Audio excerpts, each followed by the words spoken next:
Parakala municipal ఎన్నికల ప్రచారం వేడెక్కింది. BRS working president KTR Congress ప్రభుత్వంపై తీవ్ర విమర్శలు చేశారు.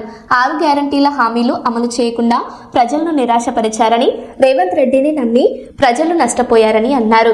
మాజీ ఎమ్మెల్యే చల్ల ధర్మారెడ్డి ఆధ్వర్యంలో నిర్వహించిన భారీ ర్యాలీ, రోడ్ షోలో పాల్గొన్న కేటీఆర్ పరకాల అభివృద్ధి బీఆర్ఎస్ హయాంలోనే జరిగిందని పేర్కొన్నారు.